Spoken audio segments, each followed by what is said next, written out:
এই পেপারওয়ালা, একটা news paper দে তো। Please just a minute. আরে কি বলো, ইংলিশে কথা বলছে। আই, তুই ইংলিশে কথা বলছিস কেন? ঠিক মতো তো বাংলাও বলতে পারিস না, আবার ইংলিশে কথা বলছিস, তাই না? বুঝতে পেরেছি, তোর মতো ফকির দিলে না পারেও বটে। মানে যখনই দেখেছে দুটো সুন্দরী মেয়ে এসেছে, তখনই ইংলিশে কথা বলে আমাদেরকে পটানোর চেষ্টা করছে।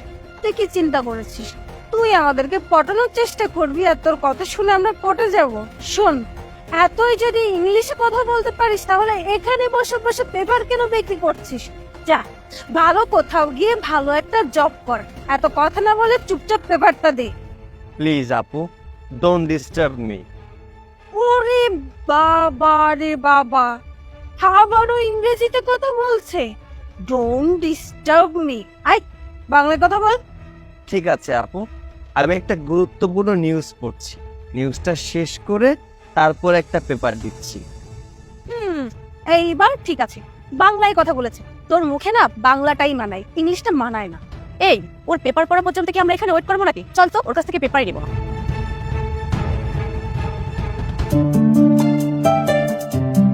কিরে মনি, কেমন আছিস তোরা?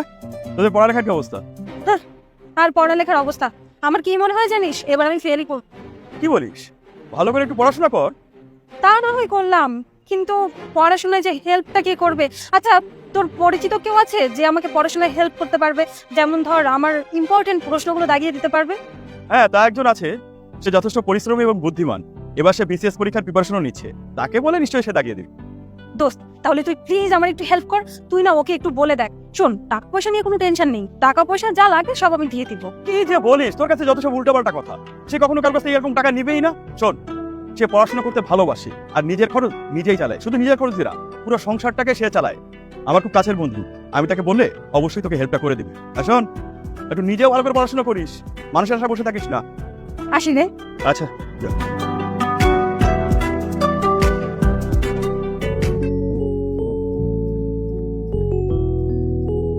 কিরে, পার্কে বসে বসে ব্যায়াম করছিস নাকি? আরে না রে, একটু পড়াশোনা করছিলাম। তোর যে প্রিপারেশন, তাতে করে এবার বিসিএস কাটা তুই হয়েই ছাড়বি। আরে তেমন কিছু না, বিসিএস পরীক্ষা তো সহজ না রে। গত বছর ট্রাই করেছিলাম, পাস করতে পারিনি। এবার দেখি কি হয়, এর জন্য একটু প্রিপারেশন ভালো করে নিচ্ছিলাম। আকাশে মেঘ দেখলে বোঝা যায় বৃষ্টি কতটুকু হবে। তা আমার মন বলছে তুই এবার বিসিএস ক্যাডার হয়েই ছাড়বি, হাতে রেকর্ডও হবে, পেপারওয়ালা থেকে বিসিএস ক্যাডার। শোন বন্ধু, আমি আমার পরিবারের উপরে নির্ভরশীল ছিলাম, আর কতদিন বল? এর জন্যই তো নিউজ পেপার বিক্রি করি। এটা করে এখান থেকে ওখান থেকে শীট এনে পড়াশোনা করি। অনেকেই রিক্সা চালিয়ে বিসিএস ক্যাডার হয়েছে, ফল বিক্রি করে বিসিএস ক্যাডার হয়েছে। আমি পারবো না কেন? এর জন্যই তো চিন্তা করলাম, গতবার যেহেতু টিকতে পারিনি, এবার হয়তো টিকে যাবো। ভাই, তোর আত্মবিশ্বাসকে আমি সম্মান জানাই। তোর বিসিএস পরীক্ষায় টেকার এতটা জেদ আমার খুব ভালো লেগেছে। ও শোন, আমি আরেকটা দরকারে তোর কাছে এসেছিলাম। আমার এক বান্ধবী আছে, পড়ালেখা অনেক কাঁচা। তুই যদি ওকে একটু হেল্প করতি, মানে একটু ভালো সাজেশন দিতি, ওর অনেক উপকার হতো। আচ্ছা ঠিক আছে, নিয়ে আসিস। আচ্ছা বন্ধু, তাহলে আমি কাল তোকে নিয়ে আসবো। হ্যাঁ, আচ্ছা। শোন, তোকে যে প্রশ্নগুলো দাগিয়ে দেবে সেগুলো কিন্তু ভালো করে পড়বি, দেখবি পাস তো করবি, ভালো রেজাল্টও হয়ে যাবে।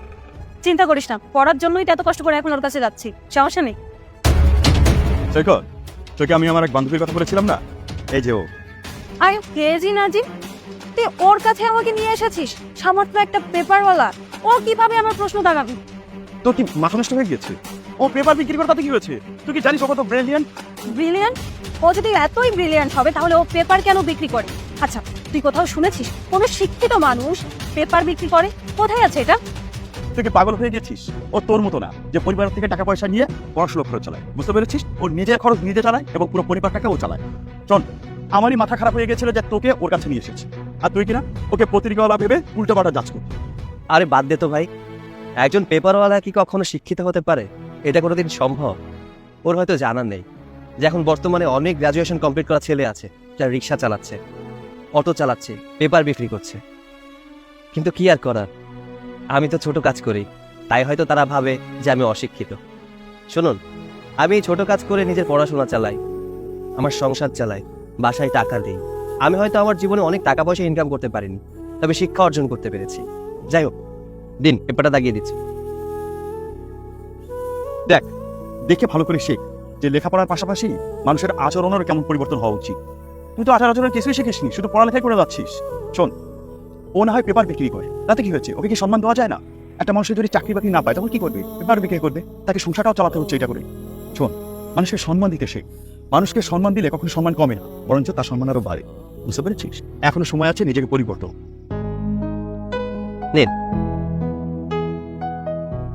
তোমার যদি কখনো টাকার প্রয়োজন হয় তাহলে অবশ্যই আমাকে জানাবে। আরে না না, আমার টাকার দরকার নেই। আমি এই যে পেপার বিক্রি করে খাচ্ছি এতেই আমার চলে যায়। যদি এইভাবে টাকা ইনকাম করা হতো তাহলে কোচিং খুলে বসতাম, ঠিক দিতাম আর টাকা নিতাম। আর একটা কথা, গরিবদের সাথে কখনো খারাপ আচরণ করবেন না। তারা আপনার কাছে টাকা চায় না, একটু সম্মান চায়। বন্ধু, আমি ওকে নিয়ে যাচ্ছি। ও আসলে সবকিছু টাকা দিয়ে বিবেচনা করতে চায়। সরি দোস্ত, কিছু মনে করিস না। চল। একটা বাসাও আছে, অসুবিধা নাই। আসসালামু আলাইকুম স্যার। আচ্ছা আচ্ছা, রাখ। কি ব্যাপার, তোমার হাতে এই ফুলগুলো কোত্থেকে এলো? এই ফুল ফুল ও হ্যাঁ, কেন তুমি দেখলে না? বাসা থেকে বের হওয়ার সময় রাস্তায় তো পড়েছিল, আমি কুড়িয়ে নিয়েছি। সুন্দর না ফুলগুলা? কি, রাস্তা থেকে তুলেছো? রাস্তা থেকে কখন তুললে? আমি তো তোমার সাথেই ছিলাম, আমি তো দেখিনি। কি কি বলতে চাচ্ছ তুমি? আমি কি তোমার সাথে চিট করছি?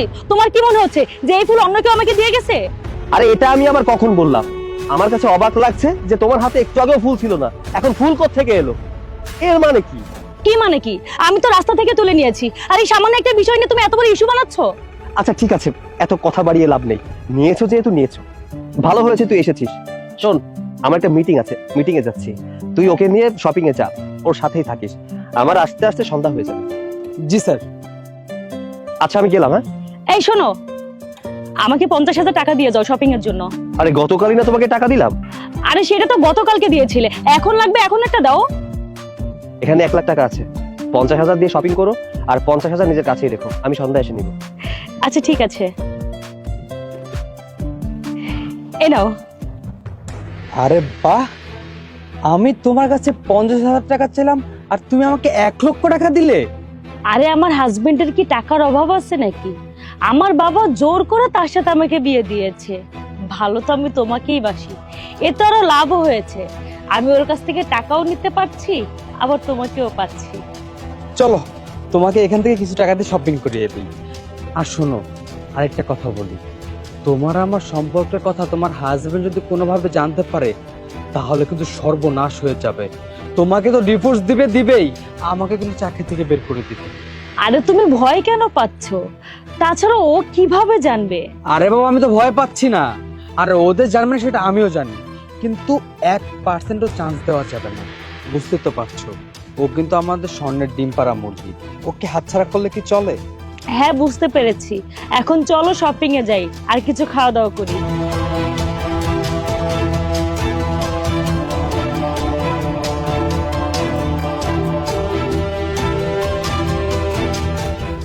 নাজিম, জি স্যার। প্রিয়াকে দেখেছো নাকি?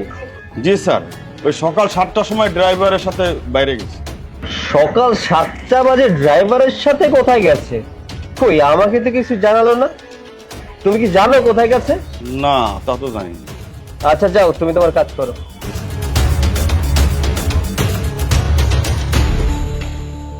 আসসালামু আলাইকুম স্যার। ওয়ালাইকুম আসসালাম। প্রিয়া, তুমি সকাল সকাল কোথায় গিয়েছিলে? আমি পার্কে গিয়েছিলাম মর্নিং ওয়াকে। মর্নিং ওয়াকে গিয়েছিলে এই কাপড় পরে? তুমি কি বলতে চাচ্ছ? আমি মর্নিং ওয়াকে নাম করে কারোর সাথে দেখা করতে গিয়েছি?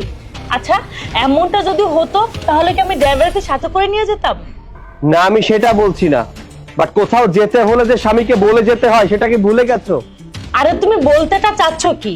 আমার উপর কি তোমার কোনো বিশ্বাস নেই? তাছাড়া কি তোমার ড্রাইভারের উপর কোনো ভরসা নেই? ভরসা আমার দুজনের উপরেই আছে, কথা সেটা না। কথা হচ্ছে যে অ্যাটলিস্ট আমি তোমার হাজবেন্ড, কোথাও যেতে গেলে আমাকে তো বলে যাবে, তাই না? আমাকে নিয়ে তোমার এত সমস্যা হলে না তুমি আমাকে ছেড়ে দাও। এসব কি ধরনের কথাবার্তা? এখানে ছাড়াছাড়ির কথা এলো কোত্থেকে? শোনো, ড্রাইভার আমার বিশ্বস্ত মানুষ, তুমি আমার ওয়াইফ। তুমি ভাবছো আমি তোমাকে সন্দেহ করছি, তাই না? আর এটা সন্দেহ না, ভালোবাসা বলেও তো কোনো কথা আছে। শোনো, তোমার বাবা মা আমার সাথে তোমাকে বিশ্বাস করে বিয়ে দিয়েছে, তোমার উপরে আমার নজরদারি তো থাকবেই, স্বাভাবিক বিষয়। আর এখানে ছাড়াছাড়ির কথা আসছেই বা কেন? যাও, ঘরে যাও। আচ্ছা ঠিক আছে।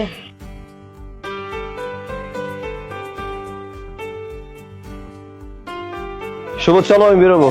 জি স্যার, চলুন।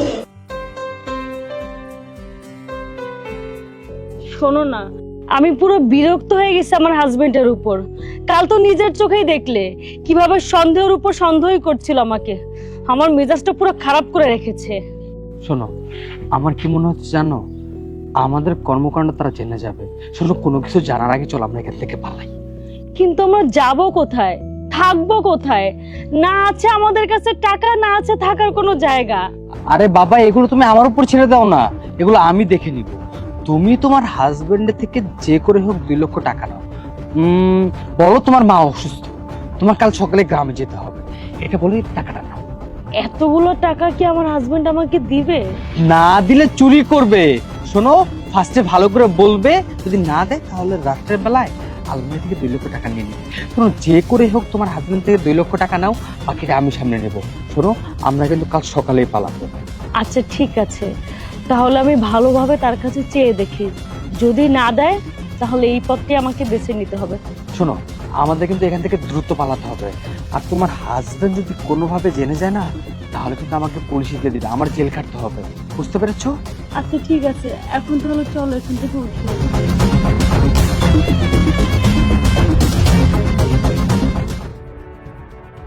হেই শোনো, অনেক বড় সমস্যা হয়ে গেছে। কি সমস্যা হয়েছে? তোমার কাছে বাসা থেকে কেউ কল দেয়নি? মা অনেক অসুস্থ, হসপিটালে ভর্তি, ইমার্জেন্সি 2 লাখ টাকা লাগবে। যদি ওরা ম্যানেজ করতে না পারে অনেক সমস্যা হয়ে যাবে। তুমি আমাকে 2 লাখ টাকা দাও, আমি এখনই গ্রামের বাড়িতে যাব। 2 লাখ টাকায় হয়ে যাবে? হ্যাঁ হয়ে যাবে। কিন্তু সংসার করতে তো মিনিমাম 5 লাখ টাকা লাগে। সংসার করার জন্য মানে? এত লজ্জার কি আছে? 5 লাখ টাকা চেয়ে নিলেই তো হয়। তুমি এসব কি বলছো? বুঝলে না তো? বুঝিয়ে বলছি। সেদিন যে তুমি ড্রাইভারের সাথে, সরি, তোমার নাগরের সাথে সকাল 7টা বাজে বেরিয়েছিলে, আমাকে নাজিম ওই দিন সবকিছু বলে দিয়েছে। নাজিমকে চিনতে পেরেছো তো? আমার বাড়ির ক্যাট। ও আমাকে কি কি বলেছিল শুনবে? তাহলে শোনো। আচ্ছা ঠিক আছে, যাও, তুমি তোমার কাজ করো। স্যার, ওই আপনার সঙ্গে একটু কথা ছিল। কি কথা বলো? না মানে কয়দিন ধরে বলবো বলবো মনে করতেছি, তা আপনি যদি আবার রাগ টাগ করেন ওই জন্যই বলতে যাচ্ছি। আরে রাগ করার কিছু নেই, মনে করারও কিছু নাই। কি বলবে তাড়াতাড়ি বলো। স্যার ওই বলছিলাম কি, ম্যাডাম আর ড্রাইভারের চলাফেরাটা কেমন যেন উল্টো পাল্টা। মানে ম্যাডাম হচ্ছে ড্রাইভারে ভালোবাসে, আমি নিজে চোখে দেখছি স্যার, নিজে কানে শুনছি। ওই ম্যাডাম ড্রাইভার বলা কওয়া করতেছে যে আপনি নাকি তাদের কাছে ডিম পাড়া সোনার মূর্তি। স্যার ওই ড্রাইভার এখানে চাকরি করে হচ্ছে আপনার ওয়াইফের জন্য, আর এই যে ওরা 2 জন প্রায় এরকম ঘুরতে বেরোয়, আপনি জানেন না। টাকাকেই যদি ভালোবেসেছিলে তাহলে আমাকে কেন বিয়ে করেছিলে? যদি জোর করেই তোমার বাবা মা আমার সাথে বিয়ে দিয়ে দিয়েছিল, বিয়ের প্রথম রাতেই বলে দিতে। এত নাটক করার তো কিছু ছিল না। বিয়ের পর এত কাছে আসার পর অন্য ছেলের সাথে পরকিয়া করার কি দরকার ছিল? জীবনটা যেভাবে ছিল অ্যাকসেপ্ট করে নিতে। তোমার কাছে তো আমি কোনোদিন কিছু চাইনি, তাহলে এত কিছু চাওয়ার কি আছে তোমার? আমি তোমার কোনো কিছু অপূর্ণ রেখেছি? কি প্রয়োজনে তুমি অন্য ছেলের সাথে, সামান্য একজন ড্রাইভার, আমার গাড়ির ড্রাইভার, তার সাথে রিলেশনে জড়িয়ে পরকীয়া শুরু করে? আসলে এই জামানায় স্ত্রীরা স্বামীদেরকে ধোকা দেয়, এটা কেমন জানি কমন হয়ে গেছে। টাকা দরকার ছিল তাই না তোমার?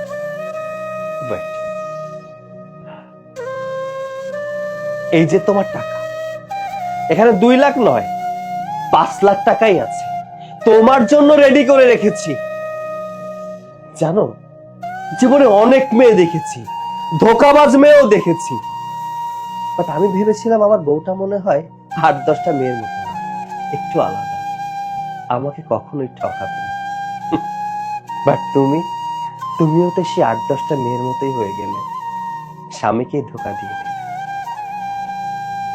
এই নাও টাকা, নাও। এই মুহূর্তে আমার বাড়ি ছেড়ে চিরজীবনের মতো চলে যাবে। আর হ্যাঁ, তোমার মুখ থেকে একটা কথাও শুনতে চাই না।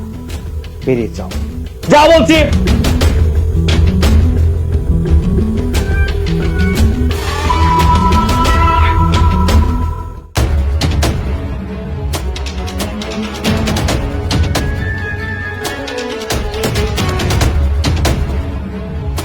আসসালামু আলাইকুম আঙ্কেল। তুমি কি অটোতে করে এসেছো? জি আঙ্কেল। অটোতে যেহেতু এসেছো, তাহলে অটোওয়ালাকে ভাড়াটা দিয়ে আসতে। দেখো না অটোওয়ালা তোমাদেরকে কিভাবে তাকিয়ে আছে।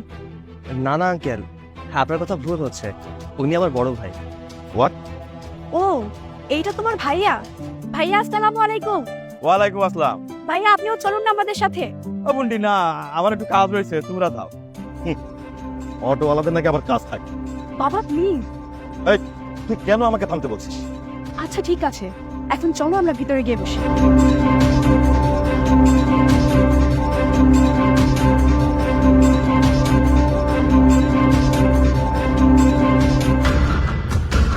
আচ্ছা, তুমি কি করো?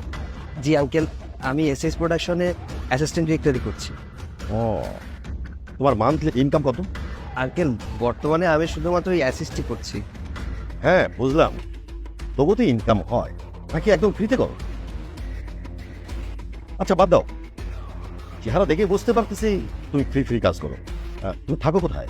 জি আঙ্কেল, আমি গল্লামারিতে থাকি। ওহো, নিজের বাসা? জি না আঙ্কেল, আপাতত ভাড়া বাসায় থাকি। আচ্ছা, তোমার বাসাটা কত রুমের? আঙ্কেল, আমার বাসাটা 2 রুমের। আচ্ছা, আমি কোথায় থাকি সেটা তুমি কি জানো? আমি একটা আভিজাত্য এলাকায় থাকি, আমার বাড়ি 10 তলা, আর তুমি সামান্য অটোওয়ালার ভাই হয়ে আমার মেয়েকে বিয়ে করার জন্য এসেছো। বাবা, তুমি এসব কি বলতেছো? এই তুই থাম, ওর জানা উচিত আমাদের স্ট্যাটাস আর ওর স্ট্যাটাসটা কতটা তফাৎ। স্যার, আপনাদের খাওয়া।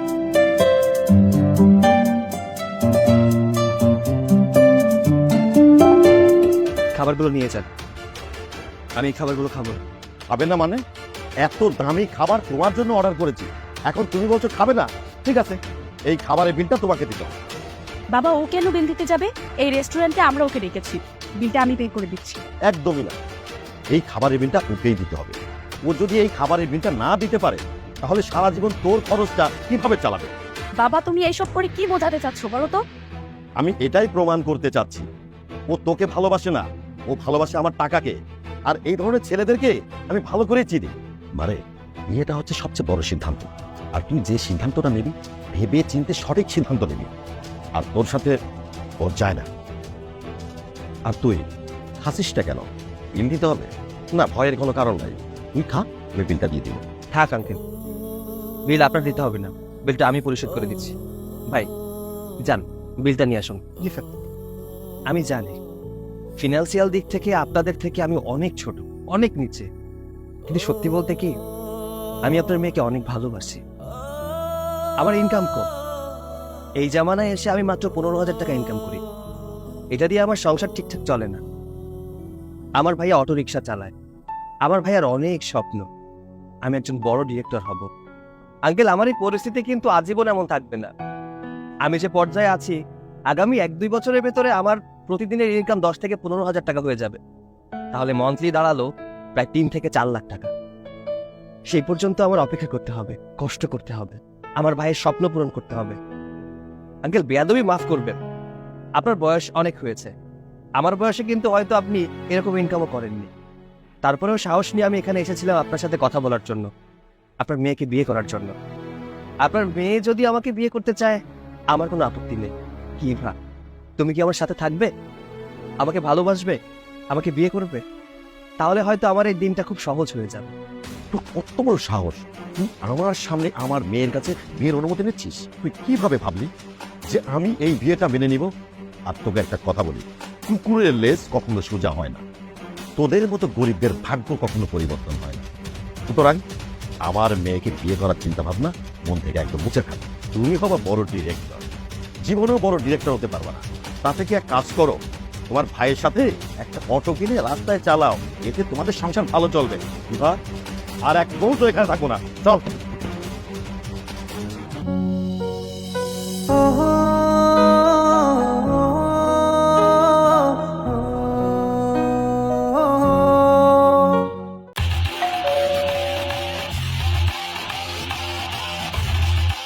ম্যাডাম ময়লাটা দিন। এই, আপনাদের কি কোনো টাইম টেবিল নেই? এটা কি আসার কোনো সময় হলো? আসলে ম্যাডাম আসার সময় রাস্তায় গাড়ি নষ্ট হয়ে গেছে, এর জন্য আসতে দেরি হয়েছে, এছাড়া কোনো কারণ নেই। দুঃখিত ম্যাডাম। হয়েছে হয়েছে, এত বাহানা দিতে হবে না। ময়লা ভিতরে রাখা আছে, এসে ময়লা নিয়ে যান। আর ময়লার বালতিটা পরিষ্কার করে দিন।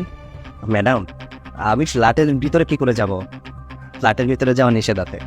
আর আপনি একটা কাজ করুন, আপনি ময়লাগুলো নিয়ে আসুন, আমি পরিষ্কার করে বালতিটা দিয়ে দিচ্ছি। আচ্ছা, আপনি কি নতুন নাকি? জি ম্যাডাম, আজকেই নতুন জয়েন করেছি। এই জন্যই তো কিছু জানিস না। যাই হোক, এত কথা বলে সময় নষ্ট করে লাভ নেই। ভিতরে এসে ময়লাটা নিয়ে যান। না ম্যাডাম, আমি তো বললাম আমি এটা করতে পারবো না, কারণ ফ্ল্যাটের ভিতরে যাওয়ার আমাদের কোনো নিয়ম নেই। আমাকে বলা হয়েছে বাইরে থেকে ময়লাগুলো সংগ্রহ করে আনতে, আমি তাই করছি। আপনি ময়লাটা নিয়ে আসুন, আমি নিয়ে যাচ্ছি। কি রে, কি সমস্যা তোর? হ্যাঁ, ভদ্রভাবে ভালো করে আমি তোকে বলতেছি, কানে তোর কথা যাইতেছে না? তোকে আমি বলছি বাসার ভিতর থেকে গিয়ে ময়লা নিয়ে আসতে, তুই প্রথম দিন এসে ঝামেলা শুরু করে দিছিস। এই, নিজের কাজ নিজে করবি, এত তো লজ্জা কিসের? যদি এই কাজ করতে এত লজ্জা লাগে, তাহলে এই কাজের সাথে যুক্ত হইছিস কেন? হ্যাঁ, ম্যাডাম আপনার কথা ভুল হচ্ছে, আমি আমার কাজ নিয়ে সন্তুষ্টই আছি, আমার কাজ নিয়ে আমার কোনো সমস্যা নেই। আমাদেরকে এভাবে শেখানো হয়েছে বাইরে থেকে ময়লা নিয়ে যাওয়া। আমি বাসার ভিতরে ঢুকে ময়লা নিতে পারবো না ম্যাডাম। আর আপনি যদি ময়লা বাইরে না দিতে পারেন তাহলে ময়লা নিব না। এই, তুই কিন্তু এখন অনেক বেশি বেশি করতেছিস। আমি কিন্তু তোর নামে কমপ্লেন করব। প্রথম দিন যদি আমি তোর নামে কমপ্লেন করি, তাহলে কি তোর চাকরি থাকবে? তুই একটাবার চিন্তা করছিস? অবশ্যই থাকবে, কেন চাকরি থাকবে না? আমি তো কোনো অনিয়ম করিনি, আর তাছাড়া আপনার সাথে কোনো বেয়াদবিও করিনি। আপনাকে বললাম ময়লাটা নিয়ে আসেন, আমি ময়লা নিয়ে যাচ্ছি। তাতে আপনি যদি বলেন যে আপনার ঘর থেকে ময়লা নিয়ে আসতে হবে, এটা তো আমি পারবো না, এটা আমাদের নিয়মের বাইরে। আপনি যদি চান অভিযোগ করতেন আপনি করতে পারেন, আমার এতে কোনো সমস্যা নেই। তুই মনে হয় ভুলে গেছিস যে তুই একজন ময়লাওয়ালা। নিজের কি যোগ্যতা সেটা ভুলে গেছিস তুই? ম্যাডাম আমরা কিন্তু ময়লাওয়ালা না, আমরা ময়লা পরিষ্কার করি। ময়লাওয়ালা যদি বলতে হয়, আপনারাই কিন্তু ময়লাওয়ালা। যোগ্যতা নিয়ে যদি কথা বলতে চান, তাহলে আমি বলতে চাই আমার যোগ্যতা কি। আপনাদের বাসা থেকে প্রতিদিন ময়লা নিয়ে যায়। আমরা যদি এরকম ভাবে সবার ফ্ল্যাট থেকে ময়লা না নিয়ে যেতাম, তাহলে 2 দিন পরে আপনাদের ঘর ময়লার স্তূপে পরিণত হয়ে যেত। ময়লার স্তূপে যখন আপনাদের ঘর পরিপূর্ণ হয়ে যাবে, তখন কি করবেন বলুন? দেখুন, এই নিয়মটা কেন করা হয়েছে। আপনাদের ঘরে ঢুকে আমি ময়লা নিতে পারি, কোনো অসুবিধা নেই, আমার পা ক্ষয়েও যাবে না। কিন্তু একটাবার ভেবে দেখুন তো, যদি কোনো জিনিসপত্র চুরি হয়ে যায়, তাহলে সমস্ত দায়ভার কিন্তু আমাদের ঘাড়ে এসেই পড়বে, কারণ আমরা এই সময় ছোট জাত। আমাদেরকে মানুষ খুব একটা ভালো চোখে দেখেন, দোষটা দিলেই কিন্তু আমাদের ঘাড়ে দোষটা চলে আসে। এর জন্য এই নিয়মটা বানানো হয়েছে, এছাড়া আর কিছুই না। ম্যাডাম বেয়াদবি হলে মাফ করে দিবেন, আসলে আপনার সাথে এভাবে কথা বলা আমার উচিত নয়। তারপরে বললাম আপনার বিষয়গুলো বোঝা উচিত। আমরা নিয়ম মেনেই কাজ করি, আমাদেরও কিন্তু জবাবদিহি করতে হয়। তাই আশা রাখি আপনি বুঝতে পেরেছেন। আর যদি না বুঝে অভিযোগ করতে চান তাহলে করতে পারেন, আমার কোনো অসুবিধা নেই। আর আপনি যদি ময়লাটা ঘর থেকে বাইরে এনে দেন তাহলে আমি নিয়ে যাব, নতুবা আমি নিতে পারবো না।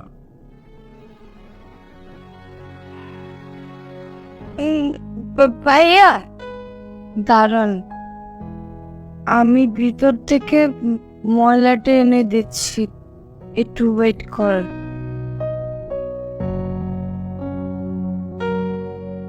ভাইয়া ময়লা। ধন্যবাদ আপু।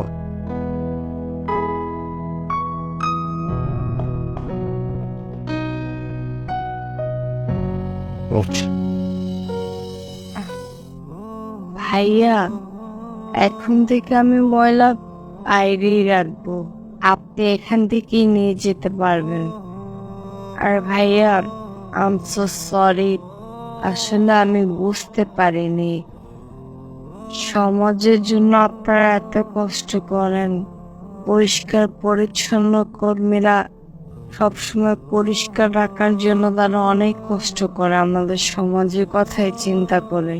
আর আমরা সবসময় তাদেরকে ছোট করে দেখি, হেয় প্রতিপূর্ণ করি, যেটা আমাদের একদমই উচিত না। আসলে মানুষ তো মানুষের জন্যই। আম সো সরি ভাইয়া, মনে কষ্ট নেবেন না। ঠিক আছে আপু, আমি আসি।